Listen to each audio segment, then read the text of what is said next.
So, Book of Life. It's a book that's a conclusion of many years of research and working with as a therapist. I suppose when people get better, it's called healing. And I sort of set out to explain how and why the body heals, or find out why Jesus Christ was the greatest healer of all time. Doesn't really quite get the credit that he should do. Explore all of these things. So,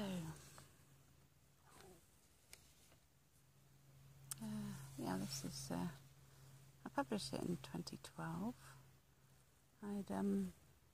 I wanted to publish my book on the healing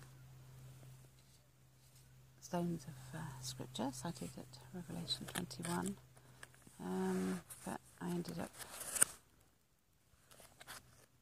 publishing Healing Poems for Positive Love, which is a thesis on how the 7 deadly sins, or ways of Habakkuk, take away from the spirit of love. And it's a book of poetry with probably not one poetic form in there. I never intended to write poetry, but I sort of, poetry found me. So this is dedicated to everyone, to all people from all nations, young and old, and all in between, to the animals and birds, reptiles and insects, the fish in the sea and the earth, the plant kingdom, the earth and the moon, the planets and universe, dedicated to creating positive love in us here on earth, worthy of honour and praise, for Eden to return again. For paradise here on earth that is possible but dependent on our choices. Let there be positive love for positive life, light in the world, for you and for me, for us, for our children and their children and for their children's children, for an eternally peaceful future on an amazingly beautiful planet that is beyond anything that we can create. So I give thanks to the one God of love, who makes us whole by his love made whole, manifested by causing his love to become whole in us for peace. True love is always positive. The end is the beginning is the end. And an analysis of positive life through learning positive love for us to create heaven on earth for the promised land to come. E equals mc squared, Albert Einstein, applied to the cells in the body. Energy equals mass times the speed of light, which is the resonance of love. It is our responsibility and choice.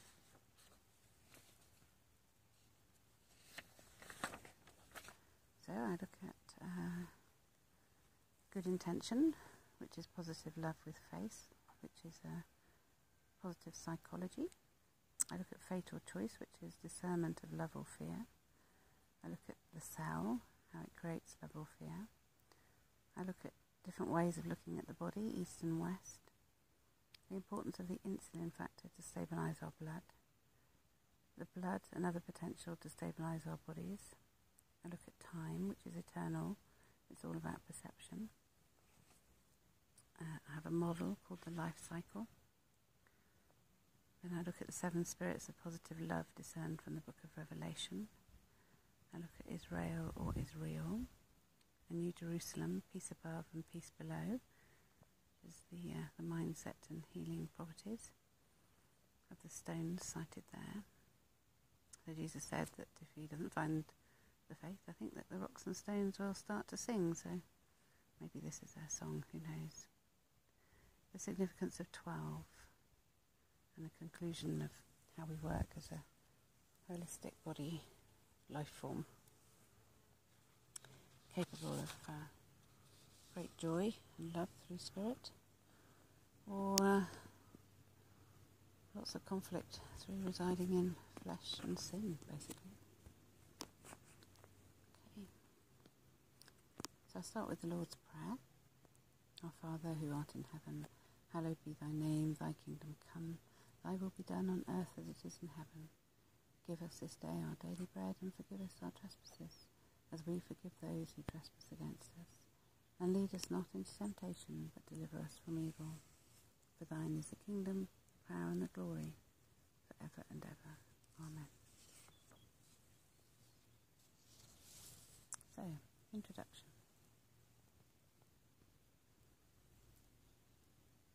It's a wonderfully still day. I've had to move from my normal place because people just seem to keep arriving. And so I haven't got the view from here. But anyway, hopefully it's a bit quieter. This book is about the concept of a healthy mind and healthy body, and how our thoughts, emotions and life experiences can affect our vitality and well-being. We have such an abundance of information on lifestyle, exercise and diets, nutrition, medication, things that are good for us, things that are bad for us, so much so that it's totally confusing and often contradictory. Trends come and go. Too much knowledge can be very confusing and sometimes overwhelming, with an uncertainty to what is right with no common sense. Cerebral knowledge can become more stressful than moderate, accurate knowledge of what is right and beneficial, of knowledge that we can get a sense of and really embody into our lives. It is vitally important to our emotional well-being that we cultivate discerning positive thought patterns and behaviours that can lead us to health and happiness by developing all our senses fully. What is often significant in every ailment is stress. Do you know what stress is? How can we define stress, and what can we do about stress? What can you do about it? Can we control stress? Stress is unique for every individual depending on the interpretation of their life experiences. Stress is not always based in reality, but stress always feels real. I hope to share ways of addressing principles of stress in order to help us relieve our stress and improve our energy and well-being. This has the potential to help us to gain control of our health and well-being as an individual, and show you the importance and usefulness of self-awareness as a way to help yourself. Healing has been a part of every culture and every era in mankind's history. The Egyptians, the Romans, the Jews, the Chinese, the Indians, the yogis, the Buddhists, the Christians, the acupuncturists, faith healers, reflexologists, church exorcists, witch doctors, Mayans, Aztecs. Everybody all over the world has something to say on it and ways of finding relief. People from every part of the planet for all time have been seeking to help people improve their health and well-being. There are remedies and traditions to help treat and prevent illness that have been used for thousands of years and are now the basis of many modern pharmaceutical products. Generally, it is in man's kind nature to want to help each other to feel better and to help each other if we can. Most mothers are inclined in this way, as are many gentlemen. Of course, there are still some who seek to sabotage and destroy, but with hope in time they will be able to see that we can all work together for good in the world if we choose to. Positive love can work for all, removing the need